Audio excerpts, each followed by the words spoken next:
Bonjour mesdames et messieurs, il est 11 heures et vous faites bien de nous rejoindre sur BF1 pour décrypter les actualités de la semaine qui s'achève. Au sommaire de ce numéro, nous reviendrons sur ce qu'on peut qualifier d'acte symbole posé par les autorités en place. Ibrahim Traoré ne touchera pas son salaire de chef de l'État. Il décide de garder plutôt son salaire d'officier. Retour également au décret de 2008 portant rémunération des membres du gouvernement. La transition abroge ainsi le décret pris sous Paul-Henri Sandaogo Damiba qui augmente la rémunération des ministres. Ce n'est pas tout au titre des actes symboles. Plusieurs personnalités, dont un ministre et des leaders d'opinion et politique, se sont fait enrôler comme auxiliaires de l'armée. L'opération de recrutement de VDP a pris fin ce vendredi. Quelle analyse de l'ensemble de ces actes? Nous en parlons tout à l'heure. Et pendant ce temps, les forces armées burkinabè font leur mue. Ibrahim Traoré a signé 8 décrets cette semaine qui réorganisent l'armée. La dynamique remet en cause certaines dispositions vieilles de près de 3 décennies, de la création de nouvelles entités, de nouvelles nominations, en passant par le changement d'organigramme par endroit. La réorganisation vise à venir à bout du terrorisme. Que retenir de cette nouvelle stratégie? Quelle pourrait être son efficacité? Élément de réponse dans quelques instants. Une réorganisation de l'armée avec un objectif clair, reconquérir les territoires perdus, ramener la paix, mais cet objectif ne saurait être une réalité avec le tout militaire. Outre des mesures sécuritaires, le Premier ministre table sur une vision holistique, une vision présentée à l'Assemblée législative de transition. Ce samedi, Maître Apollinaire Kielem de Tambela a effectué sa déclaration de politique générale moins d'un mois après sa nomination. Que retenir de cet exercice du chef du gouvernement qui s'est soldé par une adhésion massive des députés? Élément d'analyse dans ce journal. Et puis, la Côte d'Ivoire va retirer progressivement ses troupes de la MINUSMA, la mission onusienne au Mali. Que va-t-il rester de cette mission? Est-ce une réaction en réponse à la détention des 46 militaires ivoiriens détenus toujours par Bamako depuis juillet dernier?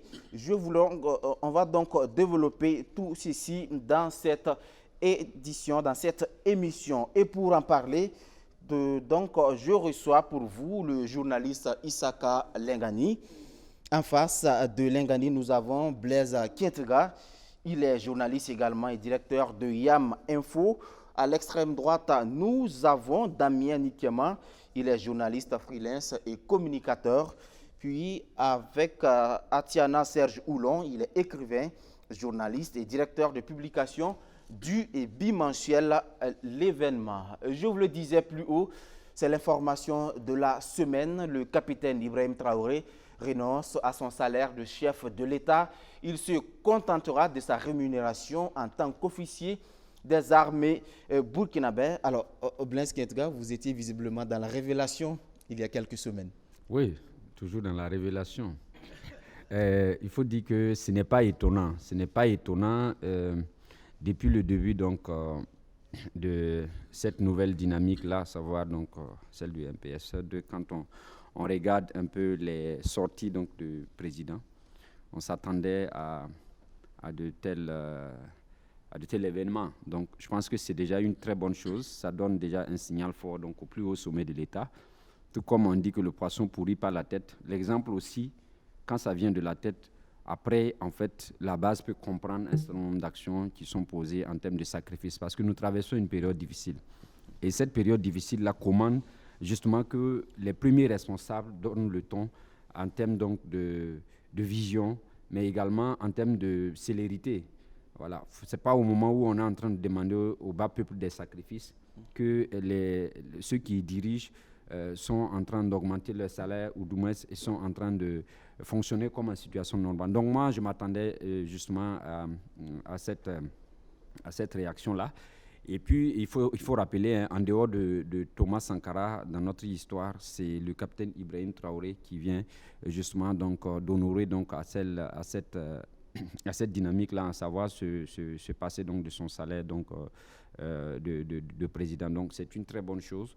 Et on a vu aussi qu'au niveau des membres du gouvernement, on a abrogé donc, le décret d'avril 2022 je ne me rappelle pas si c'est mai ou avril. Pour repartir donc à la disposition de 2008, parce que, comme vous le savez, nous sommes dans une situation difficile. Donc, je pense que c'est une très bonne chose que déjà, par le haut, on montre l'exemple. Maintenant, ce n'est pas aussi suffisant parce qu'il faut aller à l'intérieur pour regarder comment, justement, dans la gestion, donc, de façon globale de la gouvernance, il faut drastiquement lutter contre la corruption. Il faut veiller à ce que il y ait donc la gouvernance par l'exemple, parce qu'aujourd'hui, comme vous le savez, cette crise sécuritaire-là vient de nous montrer qu'on ne peut pas gagner la lutte contre le terrorisme et négliger donc le front de la corruption. La corruption dont un certain nombre de rapports démontrent à tout vent que il y a des manières de faire et des réflexes justement qui contribuent justement à nourrir donc le terrorisme, à savoir, vous avez vu un certain nombre de dossiers et plus tard que la semaine passée, on a déposé quelqu'un pour détournement de vivres des PDI. Donc je pense que c'est une très bonne chose. Merci beaucoup. Ça montre déjà qu'il y a de la volonté. Merci. Lingani, c'est un acte fort que le président pose là. Renoncer à son salaire de chef de l'État et se contenter de son salaire d'officier. Oui, c'est un acte symbolique très fort qu'il faut saluer. Mais même moi, en termes de communication, j'aurais abordé la question différemment. Plutôt que de présenter ça au niveau des autorités comme étant un engagement à mieux gérer les choses, laisser les populations constater par le fait de l'exemple qu'il y a un changement dans la manière de vouloir conduire les choses. C'est le temps qui est donné, certainement. Oui, bon, d'autant plus que le Premier ministre l'avait déjà annoncé, avant même de prendre fonction, que les salaires allaient être revus et que le décret de Sandaogo allait être revu, allait être abrogé. Donc, en réalité, c'est une nouvelle qui nous tombe dessus, qui était connue d'avance. Bon, maintenant, sur la question de... Il faut aller au-delà. Moi, j'aurais souhaité qu'en même temps que cette mesure était prise, que des mesures fortes soient prises au niveau d'un certain nombre de postes de dépenses qui restent dans l'opacité et qui empêchent de parler effectivement de transparence dans la gestion. Vous pensez à quel domaine, par exemple? Je pense les caisses noires, les caisses de souveraineté, où bon, la présidence a pour elle, le Premier ministre en a, l'Assemblée en a, le CS même en a, le médiateur en a, bon, tout le monde, toutes les institutions ont des caisses noires. Donc pour vous, le tout, ce n'est pas de renoncer à son salaire de chef de l'État, si parallèlement à côté, on a ce qu'on peut appeler des caisses noires où on peut puiser à tout moment. Absolument. Pour peut-être remplacer ce qui a... Absolument. Parce que si j'ai bonne mémoire, mais j'ai déjà même défendu ce point de vue-là ici, mais il y a un bout de temps, à savoir que les caisses noires, en fait, servent à compenser un certain nombre de manques à gagner dans l'ancienne République en France, qu'on a copié. Ces caisses noires permettaient d'allonger les salaires des ministres à travers des billets de 500 francs à l'époque, intraçables. C'est-à-dire, le ministre touchait par exemple 1 million, mais en réalité, il touchait 1,5 million. Les 500 000 étaient donnés par le chef de l'État à travers ces caisses noires-là. Bon, ça veut dire que si les pratiques continuent, bon, ça peut être la même chose ici. Ça vous pouvez dénoncer. Je ne dis pas que c'est ce qui va se faire, mais je dis, pour un souci de transparence, d'exemplarité, il lui fallut, à défaut de supprimer les caisses noires, dire que bon, nous, en ce qui concerne les caisses noires, qui étaient tant de millions, nous décidons que nous baissons ces taux-là à tel niveau, etc., pour permettre de comprendre qu'effectivement, la caisse noire est indispensable parce que ça sert effectivement à faire un certain nombre de dépenses. Ça, c'est évident. Dans un État, tout n'est pas que transparence. Ça, il faut être con pour le penser. Bon, mais il faut réduire le montant qui permet de comprendre qu'effectivement, on veut aller vers une autre manière de voir. Et bon, c'est un exemple aussi parce que ça tombe très fort. Au moment où, de mon point de vue, effectivement, l'État, nous avons besoin de beaucoup de moyens, de mobiliser tous nos moyens pour effectivement la lutte contre le terrorisme. Et à ce niveau, l'État doit donner l'exemple. Merci. Damien, quel regard portez-vous sur cet acte posé par le chef de l'État? Alors, merci. Je crois que dans la forme, c'est un acte solennel très fort qu'il faut saluer à sa juste valeur. Parce que nous avons attendu cela de nos dirigeants depuis très longtemps. Et c'est un acte qui permet aux Burkinabés aujourd'hui de redécouvrir leur appartenance au pays, de redécouvrir leur patriotisme, leur intégrité, et pour dire que c'est un acte qui mobilise déjà. Quand vous sondez d'une manière générale la population, plus précisément ceux qui battent le pavé chaque jour, et c'est un acte qui galvanise et qui suscite de l'adhésion autour du président et voilà de sa politique de gouvernance. Ça c'est le fond. Maintenant, moi, je voudrais m'intéresser au fond parce que, de mon point de vue, l'argent est déjà décaissé, c'est son salaire, ça lui revient. Ce qu'il aurait pu faire, si j'étais consultant sur ce salaire-là, c'est d'accepter son salaire de président. S'il fait 500 000 francs, il accepte le salaire de 500 000 francs. Dans les 500 000, il puise son salaire de capitaine et le reste, il met de côté. Il appelle son gouvernement, ses ministres, puisqu'eux aussi, ils ont renoncé à leur salaire pour le mois de novembre, 50%, je crois. 50% pour le mois de novembre. Plutôt que cela soit fait de manière disparate, comme ça, sans coordination, de tels actes devraient, à mon sens, être bien mûris, bien pensés, bien cadrés, pour pouvoir être portés à l'attention du public. Parce que, tel que fait, je ne vois pas la portée de l'acte. Tel que fait, je ne vois pas en quoi cela est profitable au pays. Parce que l'argent auquel il a renoncé... J'arrive. Non, j'arrive. L'argent auquel il a renoncé, c'est de l'argent déjà décaissé.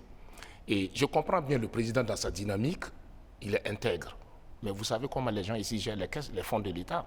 Vous savez comment nous, nos gens, aiment l'argent qui appartient au peuple. Cet argent auquel il a renoncé, il ne va plus retourner dans les caisses. Et si nous ne faisons pas attention, on va les voir dans les sacs à mettre des maîtresses des gens ici à Ouagadougou. C'est comme ça. Parce qu'il est déjà décaissé, qu'est-ce qu'on fait avec? Il ne faut pas renoncer avec. Je pique là-dedans le salaire de capitaine, le reste. Mais rien ne dit que c'est déjà décaissé, ces fonds, Damien. Ça lui appartient, donc c'est déjà décaissé. Ça appartient à l'institution, le chef de l'État. C'est son salaire, c'est son salaire à lui. On ne lui demande pas de renoncer à son salaire, pas de cette façon. Alors, ensemble avec le gouvernement, on peut créer un fonds. Ça, c'est un exemple. Un fonds spécial pour s'occuper des veuves et des veufs. Des veuves et des orphelins. Il y a déjà une soldats, la contribution qui a été des soldats lancée. Tombés au front. Là, ça aurait été un acte concret qui allait laisser voir ce pourquoi il a renoncé à son salaire. Mais il y a déjà un fonds qui a été créé, un appel à mobilisation récemment. Ce fonds-là, il faut le concrétiser. C'est ce que j'ai dit, en créant officiellement un fonds qui va... Parce que le problème aujourd'hui, au-delà des beaux discours, il y a des soldats qui sont au front, il y en a qui sont morts sans avoir vu leur enfant naître, vous le savez. Parce que la moyenne d'âge de ceux qui tombent au front, c'est 23 ans. Les plus chanceux ont vu leurs enfants de 2 ans, 3 ans, mais ils sont morts au front. Ces orphelins et ces veuves, leur responsabilité, c'est nous qui devons les assumer pour les éduquer. Donc, il faut que cet argent auquel il a renoncé devrait pouvoir, de mon point de vue, créer ce fonds pour prendre en charge ses veuves et ses orphelins. Ça aurait été un acte concret. Et là, on aurait compris, vraiment, il a renoncé à son salaire. Voici ce pourquoi il a renoncé à son salaire. Sinon, tel que fait, c'est du saupoudrage. Et nous le voyons venir. Tel que fait, nous le voyons venir. Après, c'est pour dire, bon, on va couper dans les salaires, dans le salaire des fonctionnaires, dans le salaire des salariés, parce que nous aussi, on a cédé nos salaires. Mais là, les gens vont leur tomber dessus à bras raccourcis, parce que ça ne marche pas comme ça. Merci, voilà. Damien. Serge Houlon. Bon, je crois que sur la question, je vais essayer d'être froid et puis prendre les choses en fait telles que ça s'est présenté. Je crois que sur le plan factuel, un président ou un chef de l'État qui décide de ne pas toucher son salaire, et dans notre cas c'est un capitaine, on est en face de quelqu'un qui n'a pas véritablement besoin de son salaire, si vous voulez. C'est vrai que là, vous avez un capitaine des forces armées qui est arrivé au pouvoir par la force des armes. Mais au-delà, dans une situation normale, vous avez tout un ensemble d'avantages et de privilèges dont le salaire n'est qu'un plus ou qui ne sert pas grand-chose, peut-être à dépenser quoi que ce soit. Parce que vous avez la gratuité d'un certain nombre de services, le logement, l'électricité, la communication, tout ce qu'il y a. Donc, le salaire, c'est un plus pour lui. Et je pense qu'en temps normal aussi, pour quelqu'un qui vit de son salaire, il ne peut pas se payer ce luxe-là de décider de ne pas toucher son salaire. Sinon, on allait ouvrir une enquête sur lui pour savoir comment il vivrait en fait sans ce salaire-là. Ça, ce sont les premiers éléments que je vais faire observer. Le deuxième élément, c'est que dans cette affaire ou bien dans ce dossier, je m'interroge par rapport à cette situation. Je ne sais pas si c'est le salaire qui décide de ne pas toucher, qui se contente de son salaire de capitaine, ou ce sont les avantages financiers tels que dit par le Premier ministre devant à l'Assemblée législative du 31, parce qu'il a dit que le capitaine Traoré décide de ne pas toucher son salaire, et les avantages financiers. J'entends les avantages financiers parce que Lengani a effleuré tout à l'heure par la question de ce qu'on appelle communément caisse noire et qui est appelé officiellement les fonds spéciaux.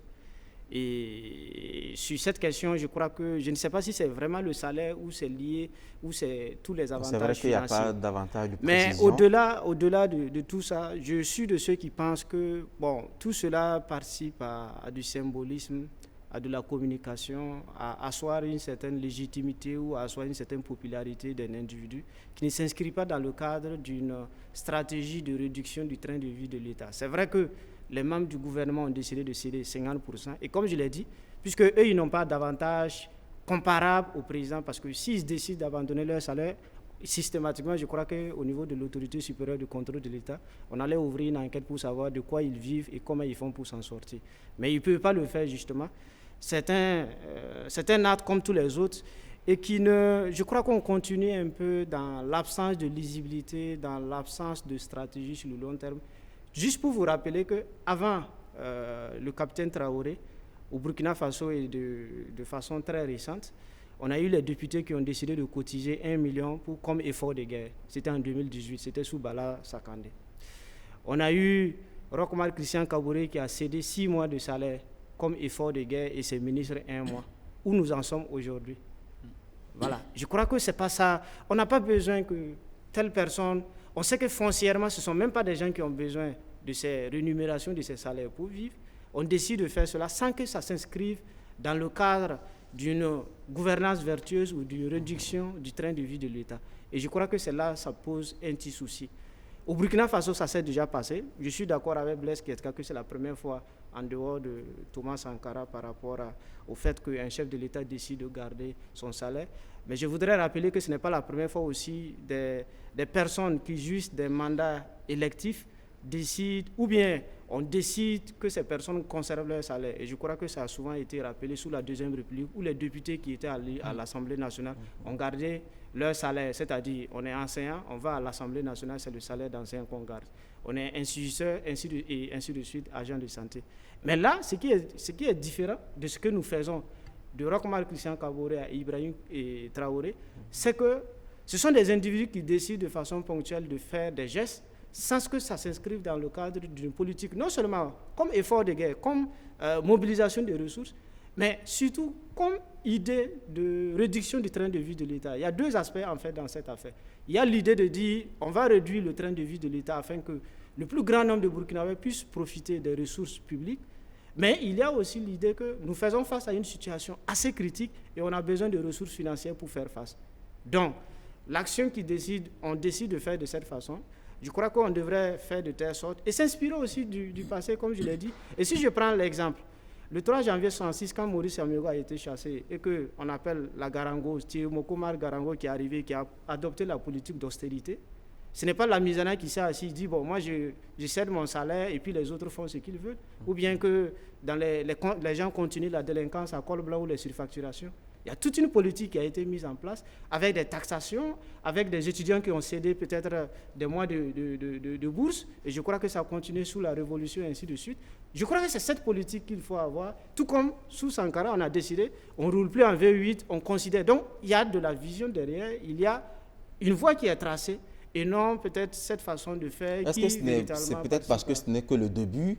Parce qu'il y a aussi le retour au décret de 2008 important rémunération des membres du gouvernement. Oui, je crois que c'est peut-être un début? Moi, je dis, et si moi je vous dis que ça participe aussi à asseoir le pouvoir d'Ibrahim Traoré, puisque si je vous dis que c'est l'augmentation des salaires sous Damiba a contribué à pourrir l'atmosphère, à créer les conditions politiques de ce coup d'État, parce qu'un coup d'État, ce n'est pas la force seulement, vous avez besoin de l'opinion publique.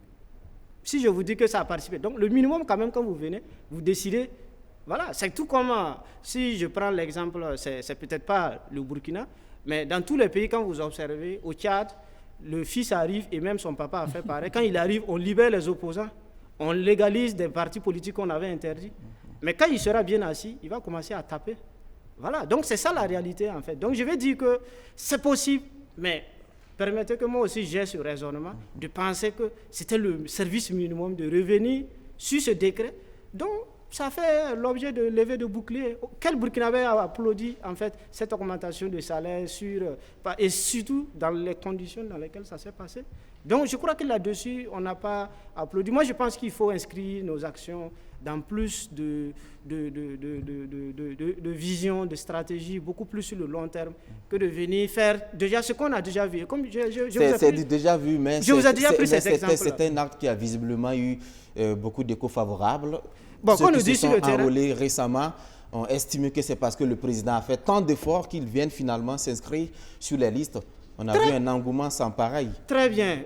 Tout Burkinabé de bonne foi. Et moi, j'espère que je me trompe et que ça fera de telle sorte que le Burkina pourra se relever et qu'on va pouvoir s'en sortir. Mais n'empêche qu'on peut faire des observations. Absolument, c'est sinon, votre droit. Si ça peut marcher, tant mieux. Si ça peut marcher, tant mieux. Non, je pense que les gens seront encore plus surpris selon ce qui se trame. En fait, pour ce qui est des caisses noires... C'est encore une révélation? Certainement. Ce qui se trame, la probabilité que certaines parties des caisses noires deviennent des fonds de reconstruction donc de Burkina, c'est probable que ce soit envisagé.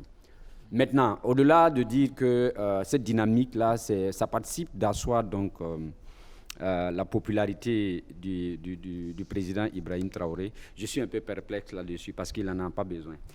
Et je pense que quand vous suivez le Premier ministre, certainement on va en revenir sur les discours, et les orientations, vous savez, à Morée, on dit qu'on ne peut pas être en train de courir et puis pouvoir uriner correctement. Voilà, donc c'est pour dire que nous avons une situation d'urgence qui est la question de la reconquête du territoire.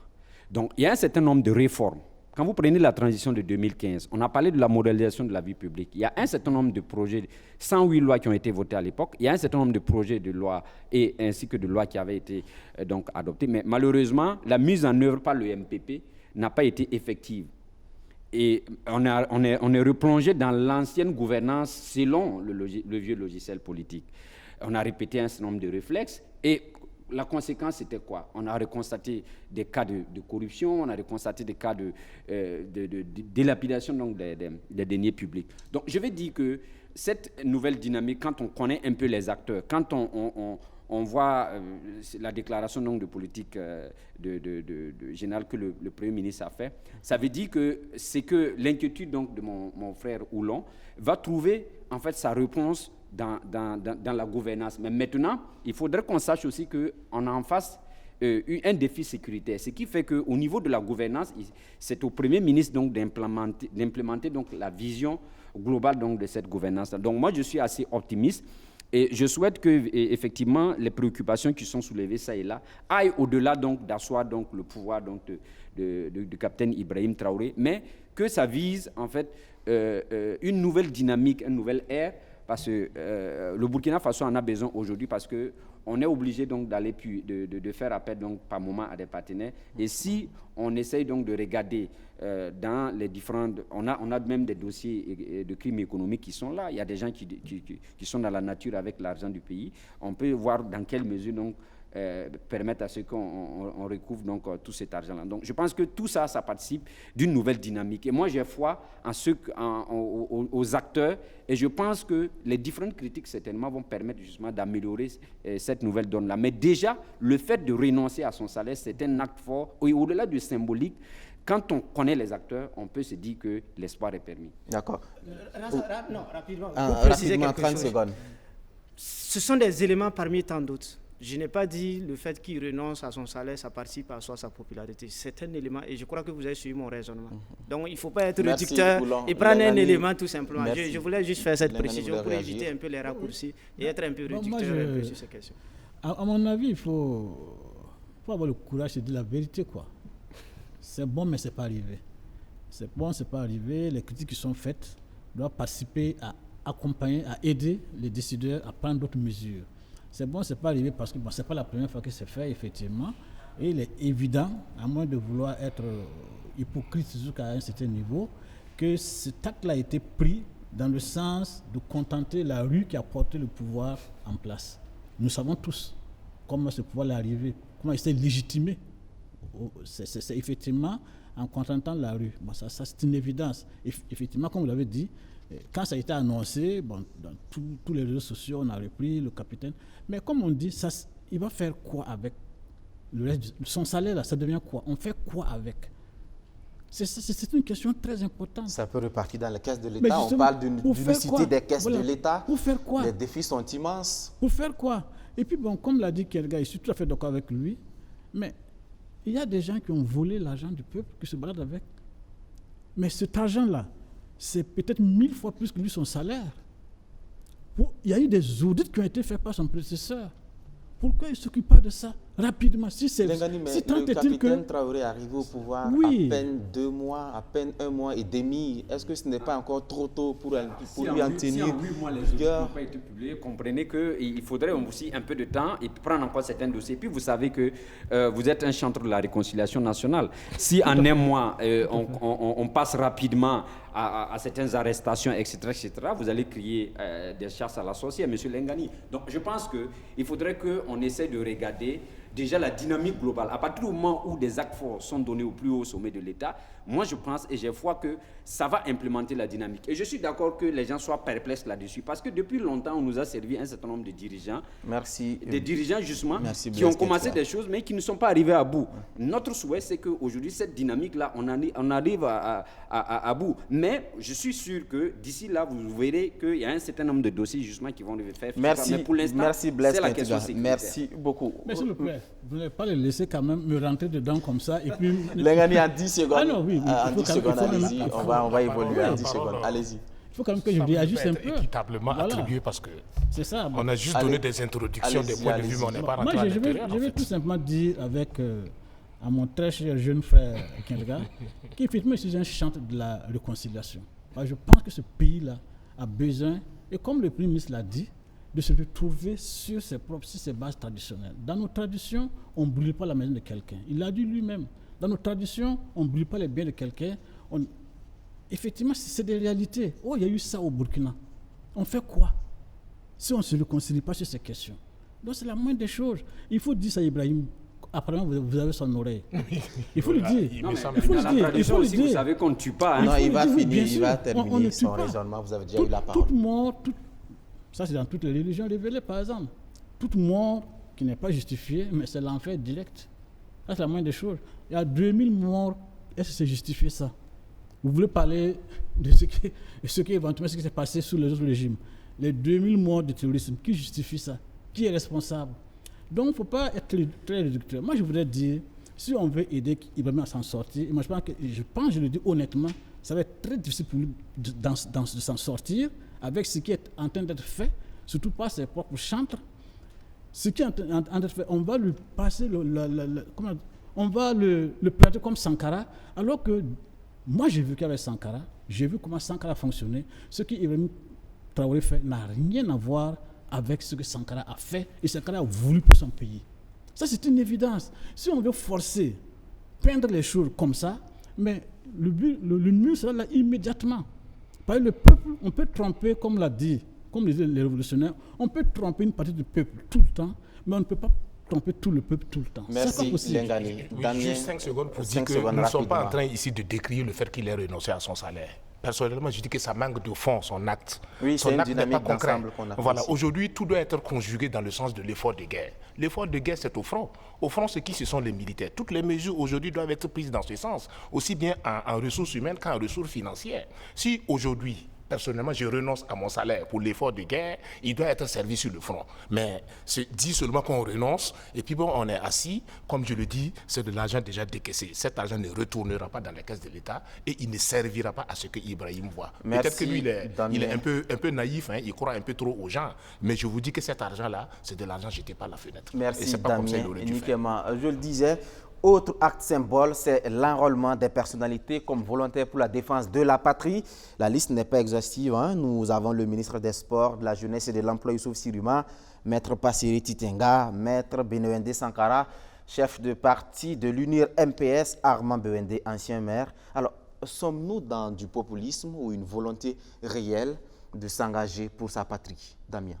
Alors, jusque-là, tous les VDP qu'on a recrutés, est-ce que vous avez mobilisé les caméras autour de chaque VDP, chaque personne qui a été se faire? On n'a pas ces moyens. D'accord. Vous en avez fait pour combien? Pour une bonne centaine. Ça s'est inscrit dans une interview, dans un micro-trottoir général. Ça s'est inscrit dans un micro-trottoir. Non, nous avions fait des dossiers, nous avons fait des sujets à chaque étape. C'est pour dire que je ne comprends pas pourquoi, pour certains individus, il faut mobiliser toute la presse avec la caméra pour qu'on aille les filmer en train de se faire enrôler. Ça dessert. Et de mon point de vue, et voici encore une fois de plus des manières de faire qui peuvent fâcher, de mon point de vue. Parce que vous n'êtes pas représentatif de la lutte sur le front. Vous croyez que ces gens-là peuvent tenir encore une calache? Ils sont leaders d'opinion, Damien. Bon. Je dis que autant le faire pour chaque VDP qui s'est inscrit. Sinon, je ne sais pas pourquoi on doit choisir un certain nombre de personnes, mobiliser toutes les caméras et du Burkina Faso pour les voir en train de se faire inscrire. Bon, de toute façon, Maître Benomede Sankara dit qu'il se pourrait qu'il démissionne. Si depuis longtemps il n'a pas démissionné, s'est accroché à son poste de président, si c'est l'occasion donnée pour démissionner, on dit bravo. Moi, j'attends surtout de le voir démissionner et vous allez le filmer sur le front, puisque vous aimez le faire. Vous l'avez filmé en train de s'enrôler. Je voudrais qu'on aille sur le front aussi, le filmer avec sa Kalachnikov en train de traîner sous les caïcédras ou les acacias. Voilà, j'attends surtout ça. Vous dire que pour moi, vous desservez Ibrahim. Cette manière de reporter, cette manière de donner l'information, moi je crois dessert Ibrahim. Vous ne faites pas du bien à ceux qui veulent s'engager dans l'anonymat pour combattre. Quand on veut combattre, on ne s'engage pas de manière publique comme ça. Pourquoi on protège le visage des autres quand on les filme? Pourquoi dans le rang, on protège le visage des autres et eux, on ne protège pas leur visage? C'est à coup de publicité, parce qu'ils n'iront pas au front. Ça, c'est facile, ça. Langani. Oui, moi, ce qui est fait est extrêmement grave. Je pense que c'est irresponsable et ça manque de sérieux. C'est de la foutaise. Les mots sont forts, Langani. Ils sont très forts.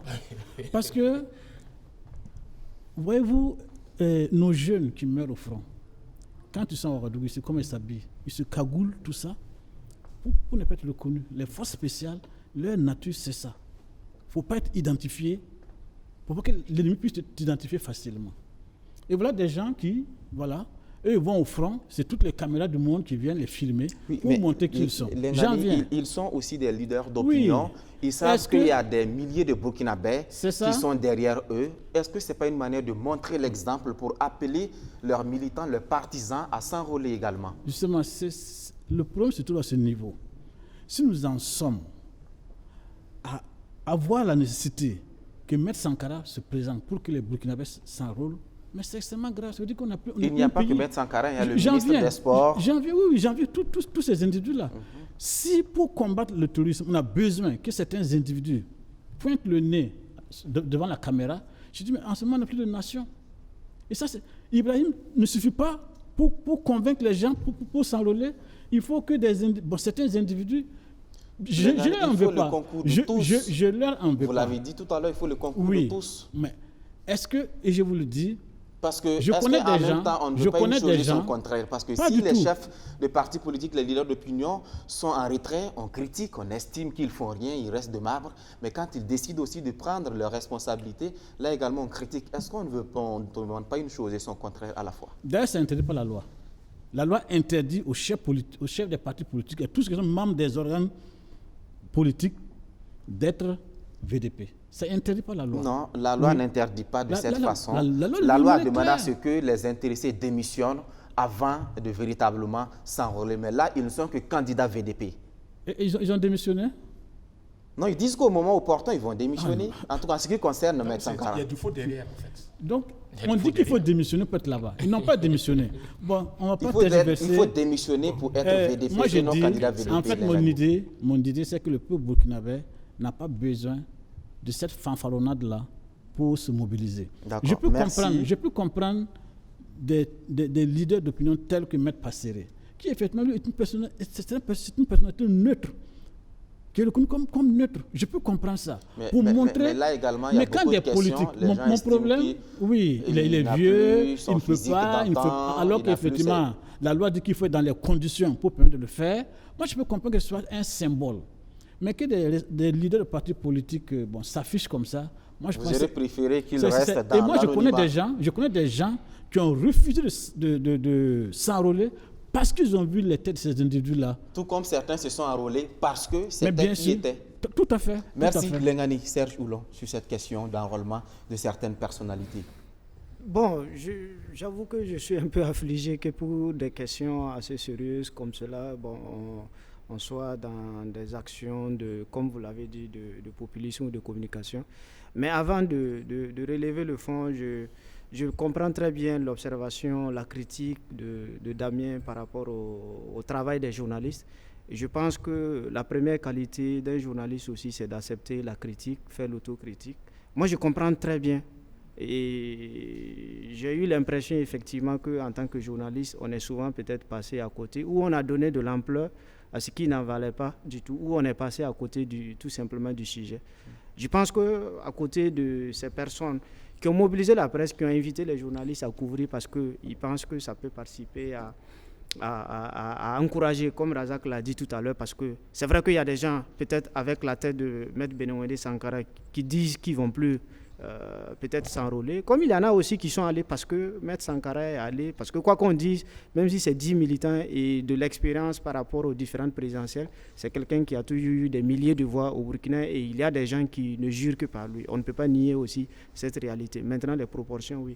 Mais ça, on est passé peut-être à côté parce que ça n'a pas permis véritablement de juger peut-être de cet élève de classe de 5e qui décide de s'enrôler véritablement pour défendre sa patrie, qui, on peut penser a priori qu'il y a une certaine sincérité, il y a une certaine envie, il y a une forme de patriotisme dans son engagement. Ça, c'est juste. Et je pense qu'en tant que journaliste, il faut comprendre les choses de cette façon et sortir un peu peut-être à deux mains, ne pas tomber dans le piège des communicants ou des communicateurs tout simplement et donner de la valeur informative à ce qui se passe parce que, comme ça a été dit, ce n'est pas... Et moi, je suis de ceux qui pensent qu'on n'a ni besoin d'Ibrahim Traoré, ni besoin de Maître Sankara ou des autres leaders que vous avez cités, que chaque Burkinabé qui estime que l'heure est grave, tout comme ceux qui l'ont fait depuis le vote de la loi en janvier 2020, se sont enrôlés sans qu'il y ait quelqu'un qui se lève devant les caméras à Ouagadougou pour pouvoir le faire.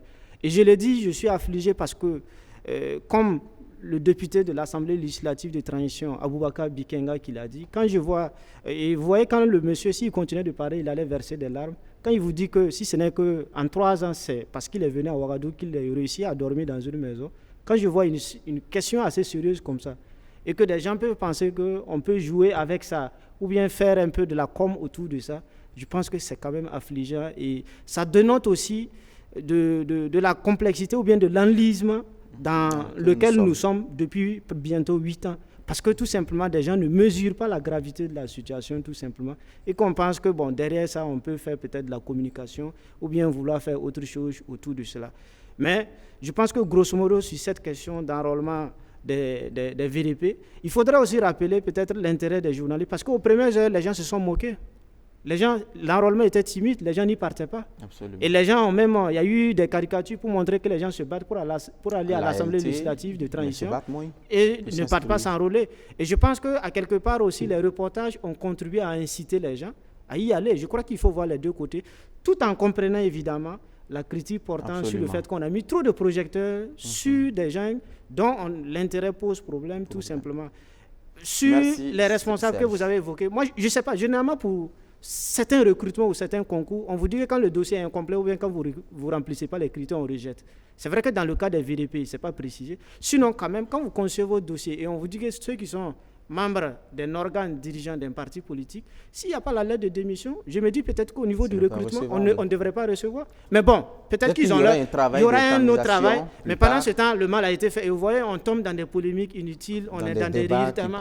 Voilà, alors que tout simplement, un bonhomme qui arrive et qui n'a pas sa lettre de démission d'un parti politique, on aurait dû rejeter. Tout comme quand vous partez pour déposer, vous n'avez pas votre CNIB, on vous refuse ou bien vous n'avez pas peut-être le certificat de visite ou de contre-visite. Je crois qu'il faudrait être clair dès le départ et ne pas aussi tomber dans cette idée de communication tout en sachant qu'il y a des gens, ils ne vont jamais y aller, c'est juste une opération de communication en espérant récolter les dividendes. Merci Serge Oulon. Blaise, pour terminer sur cette question. Oui, comment vous appréciez Donc la dynamique, le fait que des personnalités, je l'ai cité tout à l'heure, l'ancien maire de Ouagadougou, Maître Passéré, Titenga, Maître Benoît Sankara, des chefs de partis politiques qui décident d'aller s'enrôler. Oui, Maître Titenga Passéré, j'ai du respect pour ce papa-là. Et sur le plan anthropologique, c'est une famille guerrière. Hein. Sa famille est une famille guerrière. Et vous n'ignorez pas justement aussi les capacités dans d'autres dimensions qui peuvent être utiles à la guerre. Donc, comprenez, vous suivez mon regard. Donc, je pense que pour lui, c'est compréhensible. Alors, et pour les autres? Et je tiens à féliciter. Non, pour les autres, c'est compréhensible. Vous savez, vous n'aimez même pas que je dise, hein, mais tous les partis politiques qui ont animé la vie politique du Burkina ces 30 dernières années ont le même chromosome. Et de telles fanfaronnades, ça n'étonne pas. Ça n'étonne pas, c'est logique. Le MPP aurait fait pareil, le CDP aurait fait pareil. Vous savez, toute cette clique de l'ODPMT, CDP, MPP, avec des partis satellites, sankaristes transformés, etc., là, c'est la même clique. Maintenant, ce sont des gens qui surfent beaucoup dans l'opportunisme, puisque juste après la Révolution, c'est l'une des valeurs qu'ils ont beaucoup cultivées. Et à chaque occasion qu'on gagne, on essaie de pouvoir le saisir pour se faire valoir. Et surtout qu'on a interdit les activités des partis politiques, ça permet à certains de pouvoir souffler. Quand je vous ai dit la semaine dernière qu'il faut trouver du travail pour la classe politique, là, c'était dans ce sens-là. Il faut leur trouver des occasions, même s'il faut créer une organisation qui les permet de rencontrer. Il y a la question de la réconciliation. Ils vont se retrouver là-bas et voir dans quelle mesure ils vont continuer à vivre. Parce que c'est tellement fort. Vous avez le virus qu'ils ont là. C'est un virus qui est très fort. Sinon, est-ce que pour aller s'enrôler, on a besoin de convoquer la presse? Et puis bon, les journalistes aussi doivent arrêter aussi de s'adonner à ces choses-là. Quand vous avez un certain nombre de personnalités qui ont du crédit, et du moins qui peuvent porter la voix. Moi, je suis d'accord que quand il y a eu la guerre en Ukraine, est-ce que vous avez entendu, on a vu effectivement des footballeurs, quelqu'un comme Bertrand Traoré ou quelqu'un comme Dango Ouattara, de passage, je les félicite pour la victoire d'hier contre la Côte d'Ivoire.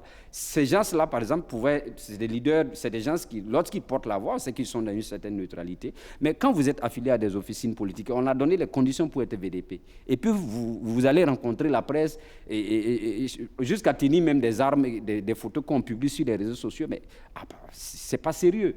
Et comme l'on l'a dit, et moi j'ai toujours dit qu'il y a une sorte d'insouciance des acteurs politiques vis-à-vis de la situation que vivent nos masses populaires dans les villages. Quand vous allez régulièrement en province, vous allez vous rendre compte qu'en réalité, les gens ont comme l'impression qu'ils compatissent à la douleur de ces gens-là. Mais dans la réalité, vous avez vu le message du capitaine Ibrahim Traoré, comment les gens, à la fin, ils ont applaudi. Mais quand il expliquait la réalité que vivent les masses, mais c'est horrible pour qu'on joue avec ça. Oui, mais Blaise Kettega, est-ce que leur silence aussi n'aurait pas été autant critiqué? Non, parce qu'ils sont vu le PPS, ils sont partis politiques, mais ils sont aussi burkinabés. Oui, j'ai vu le PPS. Ils ne peuvent pas rester indifférents face à la situation. Ils pouvaient faire des déclarations. J'ai vu le PPS aux premières heures qui a fait une déclaration. J'ai vu un autre parti politique aussi qui a fait une déclaration. Mais Benoît Sankara pouvait se contenter de faire une déclaration. Donc pour vous, une déclaration aurait suffi? Ben, une déclaration pour Merci beaucoup, Blaise Kettega. Merci, on n'est pris par le temps, il faut qu'on évolue. Je le disais plus haut, au total, 8 décrets ont été signés par le capitaine Ibrahim Traoré cette semaine. Des textes qui réorganisent l'armée. Le territoire national est désormais subdivisé en 6 régions militaires, 2 régions aériennes, 6 légions de gendarmerie et 6 groupes de forces. Alors, question, qu'est-ce qui peut changer véritablement avec ce réaménagement, Lengani? Bon, je suis très, très dubitatif parce que, de mon point de vue, le véritable problème aujourd'hui, dans cette guerre qui nous est imposée, c'est le terrain.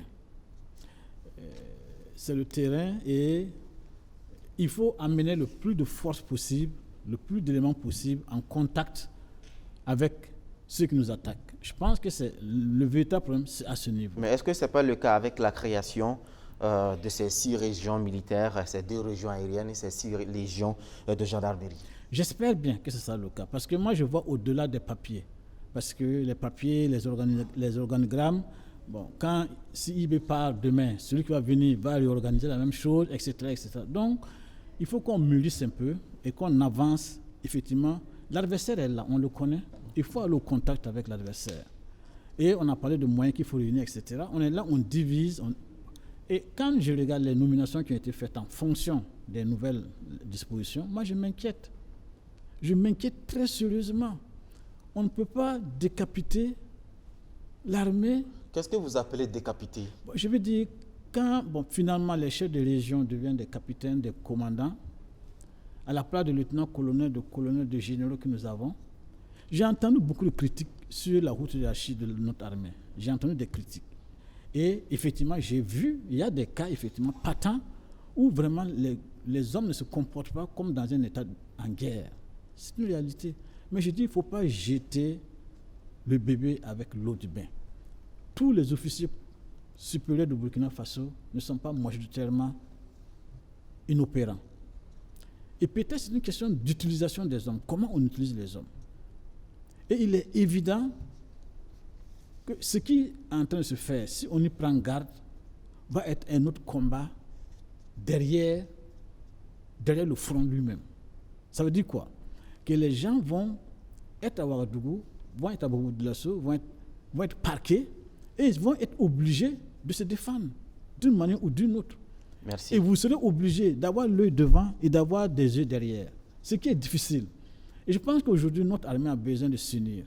Il est vrai que pour les partisans de Maître Ibé, le Burkina Faso n'a pas besoin de réconciliation. Ça, c'est leur vision, c'est leur manière de voir les choses. Et c'est pourquoi ils veulent casser l'armée. Ça, je dis. Le mot est fort, mais je dis c'est une manière de casser l'armée. On n'en a pas besoin aujourd'hui. On a besoin de nous unir. Ceux qui peuvent aller au front. Il y a nécessité de réorganiser l'armée. Tout à fait. Ceux qui Vous l'avez dit sur ce plateau à plusieurs reprises. Ceux qui peuvent aller au front, on les envoie au front. Ceux qui ne peuvent pas aller au front et qui peuvent servir à l'arrière du front, on les utilise à l'arrière du front. C'est comme ça qu'on fonctionne. Tout le monde n'est pas fait, tous les officiers ne sont pas faits pour être au front. Et le président du Faso, aujourd'hui, qui est devenu président du Faso, vous pensez qu'il peut être au front? Il peut être au front, lui, là? Il ne peut pas. Il n'a même pas le droit d'être au front. Ce n'est pas sa mission, ce n'est pas son travail. Et ça dit qu'il faut le gommer, il faut le radier des effectifs. Il faut le mettre à contribution autrement. Oui. Ça veut dire que si on veut suivre sa logique, ça veut dire qu'il doit démissionner de l'armée pour s'occuper des choses, puisqu'il ne peut plus être au front. Moi, je pense que vraiment, il faut qu'on cesse le populisme. Parce que le problème est vraiment très sérieux. Comme l'ont dit certains, quand on écoute la réalité, et là, je vais embrayer sur le discours du chef de l'État avec les politiques. Quand j'ai vu les politiciens applaudir au discours du chef de l'État, j'ai eu honte. J'ai eu pitié pour mon pays. Voilà des hommes qui sont censés connaître les réalités quotidiennes de ce pays et qui ne les connaissent pas. On va pas combien de fois cette rencontre? Non, c'est important. C'est important. Même à l'Assemblée, ça s'est reproduit. Combien de fois les journalistes que nous sommes avons dépeint la situation lamentable et très grave de nos populations? Combien de fois? Même à l'extérieur, les organisations internationales, tous les jours, nous parlent de la situation dramatique de nos populations. Les politiciens de notre pays ne sont pas au courant de ça. Ça, c'est extrêmement grave. Et je dis, c'est là où je suis d'accord, quelque part, qu'il faut recycler tout ce monde-là. Mais il faut trouver la méthode, le moyen, pour permettre effectivement tout le monde est utile. Tout le monde est utile aujourd'hui dans ce pays qui est en guerre. Il faut savoir utiliser les uns et les autres. Merci beaucoup, Lengani. Alors, Blaise Keita, au-delà donc de la création de ces nouvelles régions militaires, désormais, il y a le COTEN, le commandement du théâtre des opérations nationales, créé sous Damiba, régi désormais par une nouvelle ordonnance. Il est placé sous la tutelle administrative du chef de l'État, du chef d'état-major général des armées et sous tutelle opérationnelle du chef d'état-major général adjoint. Qu'est-ce que cela veut dire? Non, c'est plus cohérent parce que vous savez que le COTEN, c'est le commandement commandement des opérations du théâtre national. Et quand on regardait, c'était rattaché directement sous le président Damiba, c'était rattaché directement à la présidence. Donc ça faisait comme si, on avait l'impression comme si on avait en fait un état-major bis, ce qui réduisait en fait les marges de manœuvre au plan opérationnel de l'état-major et en fait le ministère de la Défense. Donc je pense que c'est plus logique cette réorganisation-là, à savoir attacher le COTEN en fait à l'état-major, même si pour certains spécialistes de l'armée, en l'occurrence le doyen Lona Charles Ouattara qui estime qu'il n'y a pas de théâtre national, etc.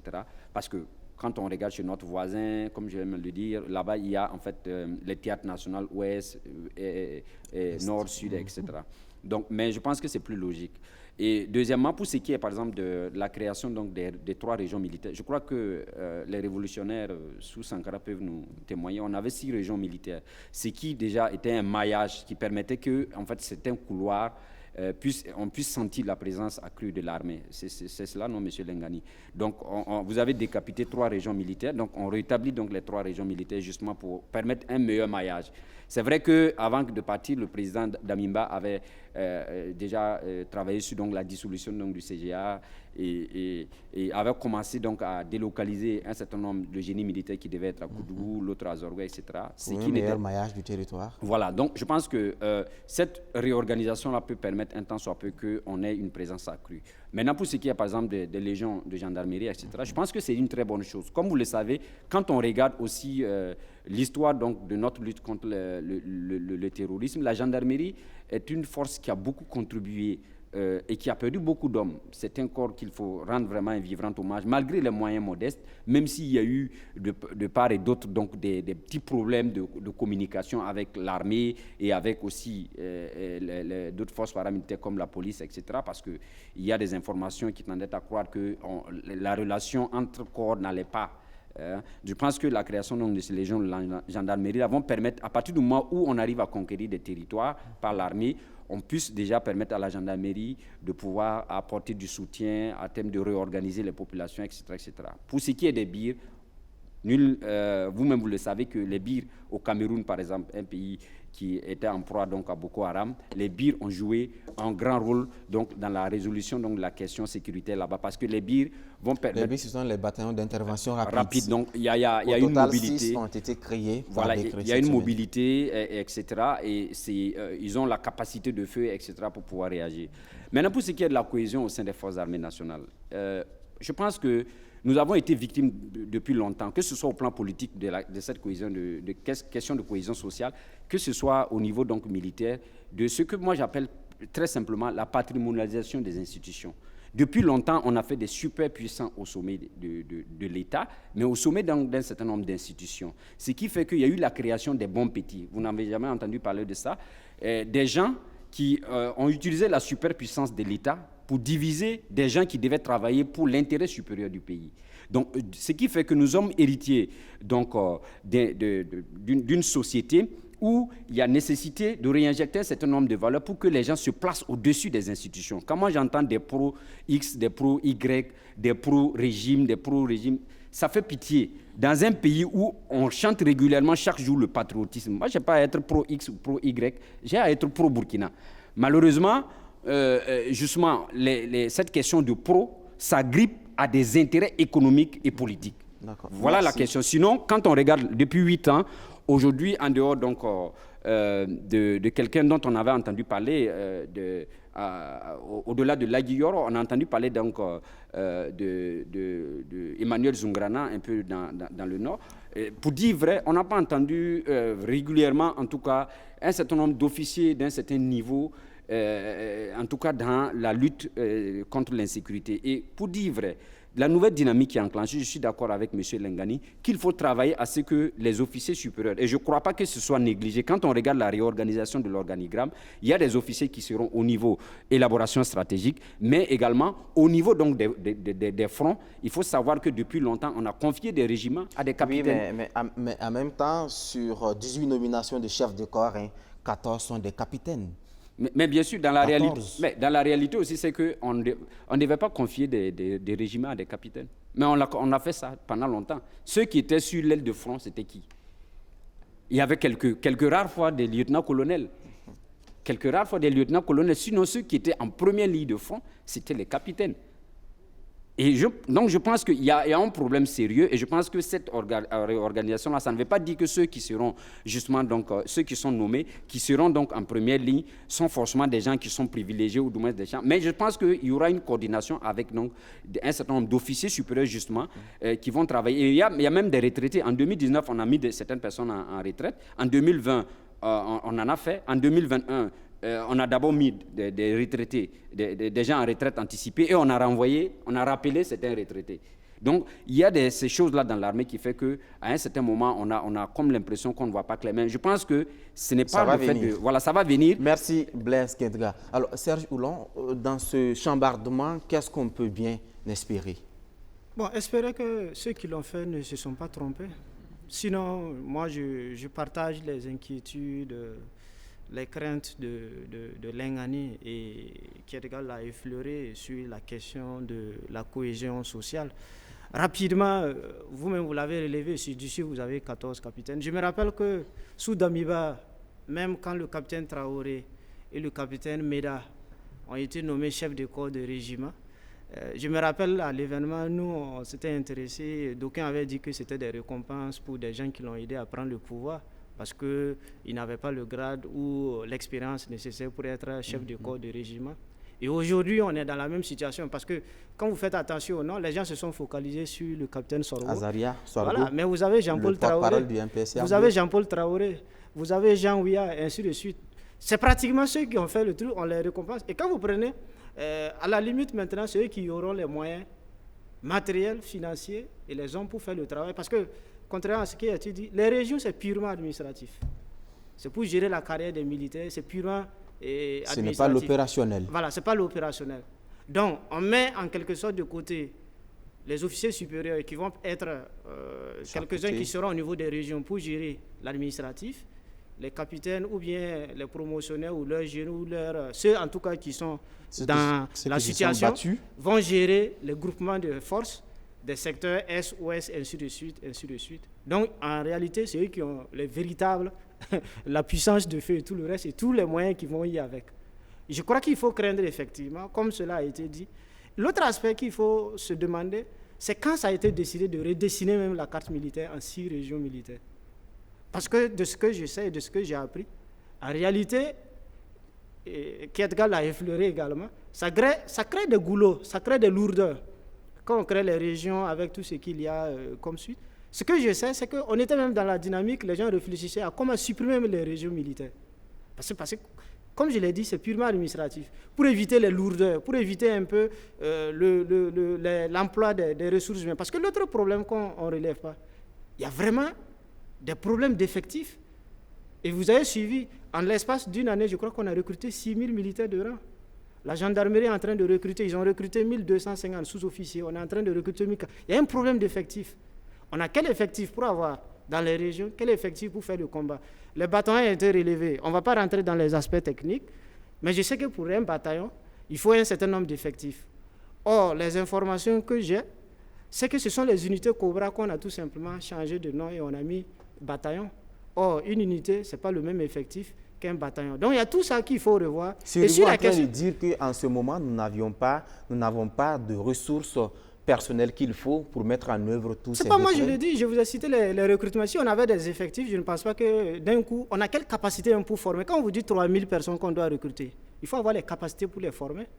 Quand vous prenez une institution comme la gendarmerie, même sous Blaise Compaoré, souvent en force, pour recruter plus de 700 000. Mais à la gendarmerie, ils disent que les capacités, ils ne peuvent pas former plus que ça. Parce que si vous les recrutez plus que ça, la formation va prendre un coup, vous bâclez. Donc, ce n'est pas moi, je suis en train de le dire, les effectifs sont là. En l'espace d'une année, on a recruté 6 000. Peut-être qu'il y a des projets d'augmentation des capacités. Ok, comme je le dis souvent, j'espère que je ne me trompe pas encore et qu'on n'a pas un problème d'effectif. Mais dans tous les cas, je crois que ce sont des réalités qui sont là. Et ça fait qu'aujourd'hui, je crois que ça saute à l'œil, qu'on a l'impression, j'espère que ce n'est pas le cas vraiment, et qu'il y a une dose peut-être de volonté, de sincérité pour tenter, chacun vient essayer. Et voilà, un peu, parce que c'est la perception aussi que ça a été dit. Et on a aussi de cette situation. En 7 ans, on est dans l'éternel recommencement. X fait ça, Y vient balayer, il essaie aussi quelque chose. Comme quelqu'un l'a dit, un responsable syndical à son temps qui dit que le ministère n'est pas un laboratoire où n'importe qui vient expérimenter ce qu'il veut. Pendant ce temps, on est dans l'urgence. Parce que vous imaginez ces régions, les 3 nouvelles régions, il faut trouver des locaux, il faut affecter des gens, il faut mobiliser du personnel. Pendant ce temps, on est dans l'urgence, comme quelqu'un a dit, tout est urgent. Donc, c'est-à-dire qu'on est dans l'éternel recommencement et on est en train de rechercher nos repères. Et en même temps, on se pose un certain nombre de questions. Dans quel cadre ça s'inscrit toute cette réorganisation? Je sais qu'on est en train d'écrire notre stratégie et ça a été écrit, on devrait finaliser. Où nous en sommes avec la stratégie nationale de lutte contre le terrorisme? Est-ce que dans cette stratégie, on nous dit qu'il faut avoir 6 régions militaires? Autre élément, la façon de faire, ça indique encore qu'on est toujours dans l'option militaire, la lutte armée. Or, les militaires eux-mêmes le reconnaissent. La nature de la menace aujourd'hui, nous sommes dans une sorte de contre-insurrection, d'insurrection. Vous avez des gens qui sont au sein de la société, vous avez beaucoup de complicité. Je ne pense pas que c'est avec des chars ou des blindés qu'on va pouvoir régler cette affaire. Et rapidement pour donner cette idée, approximativement les spécialistes disent, nous avons à peu près 10 000 personnes qui sont dans les groupes armés terroristes. GSIM, État islamique y compris, dont le GSIM a le plus gros effectif. Et ce sont des gens qui sont au sein de la société. Et je pense que de par le monde, peut-être que si quelqu'un a un exemple, tout à l'heure vous allez ouvrir le téléphone aussi, si les gens ont des exemples, je ne vois pas dans quel pays au monde où l'option militaire a réussi à régler cette affaire du terrorisme. Mais ça, le gouvernement n'occulte pas d'autres volets. Hein. On parle d'une vision holistique. Le Premier ministre est revenu hier au Parlement. On va y revenir. En entendant, on constate que c'est l'option militaire où il y a plus d'action, où on prend plus les mesures. Vous avez parlé... Certainement parce que c'est un président capitaine, un président militaire qui est là. Mais là encore, j'espère qu'on ne va pas tout droit dans le mur. Au tout début de Roch-Marc Christian Kaboré, même des partis politiques se sont mis là-dedans. Oui, il faut nommer des militaires au ministère de la Sécurité, de la Défense. Oui, il faut faire ceci. On l'a fait. Pour quel résultat? Merci. Après, on a eu des gens qui étaient pushistes. Ils ont applaudi. En un an, on a eu 2 coups d'État. Où nous en sommes aujourd'hui? Pour quel résultat? Je pense qu'à quelque part, les gens doivent se réveiller et se dire que la solution, ce n'est pas l'aspect militaire, même si je suis d'accord. Et juste pour rappeler les propos de l'ancien ministre de la Défense à l'Assemblée nationale, le général Semporé, il a dit la balle tue le terrorisme, mais ne tue pas le terrorisme. Je crois que chacun doit réfléchir sur cet aspect et se dire qu'à quelque part, l'option militaire, le tout militaire, nous l'essayons depuis 7 ans. D'autres pays l'ont fait pendant 20 ans. La première puissance militaire en Afghanistan, ils n'ont pas pu, ils sont partis sur la pointe des pieds. Je crois qu'à quelque part, chacun doit se dire, si on continue dans la délinquance à col blanc, si on continue dans les surfacturations, si on continue dans les détournements, on a beau faire comment, je pense que, et j'espère que je me trompe, qu'on ne va pas pouvoir s'en sortir dans cette façon de faire. Merci. Oulon, Damien, sur cette question de réorganisation de l'armée. Ça répond à des objectifs. Comme on le dit, BIR, c'est bataillon d'intervention rapide. Voilà, une chose est de créer un bataillon, une autre en est aussi de les doter de tous les moyens nécessaires, de sorte qu'ils puissent être effectivement des bataillons d'intervention rapide, de sorte qu'ils puissent, à partir de leur base, rallier tout point du Burkina Faso en un temps record quand le besoin est là. Alors, est-ce que cet objectif sera atteint ou bien il s'agit seulement de mailler pour mailler parce que déjà avec 3 régions militaires, on ne s'en sortait pas. On parlait de manque de moyens criards. Maintenant, plutôt que de résoudre ce problème, on passe à 6 régions militaires. Bon, est-ce que les moyens vont suivre? C'est là toute ma question. Sinon, quoi de plus normal que de permettre que des bataillons puissent intervenir rapidement quand on a besoin d'eux? Est-ce que les moyens vont suivre? Alors, moyens, ressources, je l'ai dit tantôt, ressources humaines, ressources en matériel de guerre. Voilà. Le président a promis que tous les moyens seront mis en œuvre. Bon. Si on va construire sur la base des promesses, tant mieux. Mais il fallait déjà travailler avec les 3 régions et les doter en moyens conséquents. Parce que les 3 régions militaires qui existaient, s'ils sont conséquemment dotés, ils peuvent être des bataillons d'intervention véritablement rapides pour rallier à partir de leur base tout point du Burkina Faso. C'est ce dont on a besoin, je crois. Et la lourdeur administrative dont on a parlé, je crois que c'est ce qui paralysait un peu nos forces aussi sur le terrain, parce que le temps qu'on ait tout le commandement, on ait avisé tout le commandement pour avoir l'ordre de décoller et d'aller tirer, ça constitue de lourdeur. Est-ce qu'on a réglé ce problème? Est-ce que la guerre à l'intérieur de l'armée, le président s'attelle à cela, la guerre des bérets? Pourquoi aujourd'hui les forces paramilitaires ne sont pas au même titre que les militaires au front? Pourquoi il y a cette cassure? Alors qu'aujourd'hui, l'effort de guerre nécessite, si vous pouvez mobiliser des VDP, c'est qu'on peut mobiliser aussi, de mon point de vue, des paramilitaires. Alors pourquoi aujourd'hui, au sein de l'armée, on ne parle seulement que des béros rouges quand on veut lutter contre le terrorisme? Il y a les forces paramilitaires qu'il faut meubler parce que nous sommes en état de guerre. Les policiers sont sur le terrain, ils payent d'ailleurs le tribut également. Au temps chaud de la crise, on a vu des policiers déserter comment on appelle, les postes de police par manque de moyens. Dans le même temps, les bérets rouges disent que non, les moyens que vous demandez, on ne peut pas vous donner, ça parce que c'est des armes de guerre. Un policier ne peut pas tenir une arme de guerre. Tout ça, c'est des questions qu'il faut régler de mon point de vue avant de passer à des actions. La priorité, c'est à ce niveau, selon vous. Je crois que c'est ça qui mine l'armée aujourd'hui. D'abord, la cohésion intercorps et puis le manque de moyens humains et puis moyens en termes de matériel technique. Voilà. Juste pour donner... En 10 secondes. Non, je crois souvent il faut prendre le recul. Kaya, c'est la première région militaire. Il fut un temps, le centre-nord, c'était la région qui abritait le plus grand nombre de déplacés internes. Quelqu'un peut expliquer comment ça peut s'expliquer? Qu'on nous dise un peu, est-ce qu'il y a vraiment un rapport de cause à effet ou de résultat entre le fait qu'on ait une localité qui soit la capitale ou bien chef-lieu de région militaire et les résultats sur le terrain? Si vous avez les réponses, je crois que je suis bien intéressé de les avoir. Je crois que ce sont des éléments comme ça qui permettent d'avoir quand même le recul. Et je sais dit, les aspects qui ont été évoqués par Damien, je crois qu'on se complique la vie en faisant peut-être du surplace ou bien en évitant certaines choses qu'on ne veut pas évoquer, mais tout simplement parce qu'on tourne autour du pot, tout en sachant que le problème n'est pas forcément là où on pense. Merci, Oulon. En 10 secondes. Non, vraiment 10 secondes. Je crois que si je ne me trompe, la première région militaire devait être à Dori. Si je ne me trompe. C'est Kaya qui est le chef. Logiquement, le camp devait être à Dori. Selon ce qui est dit. Dans tous les cas, Kaya ou Dori, quel est le résultat sur le terrain? Non, ce que je vais dire, non, quand vous regardez, il y a des couloirs quand même, il y a des couloirs qui faisaient que, justement, on n'avait pas un meilleur maillage du territoire. Ça, il faut qu'on ait le courage de le dire. Maintenant, pour ce qui est, par exemple, de la cohésion interne au sein donc, des forces paramilitaires, entre l'armée et les forces paramilitaires, je suis tout à fait d'accord avec Damien. Quand vous prenez le Niger à côté, moi j'ai vu au Niger des forestiers qui avaient des blindés, avec des drones. Quand vous regardez ici chez nous, on sait que par exemple quand vous prenez l'Est, c'est à peu près 50% du potentiel faunique de Burkina.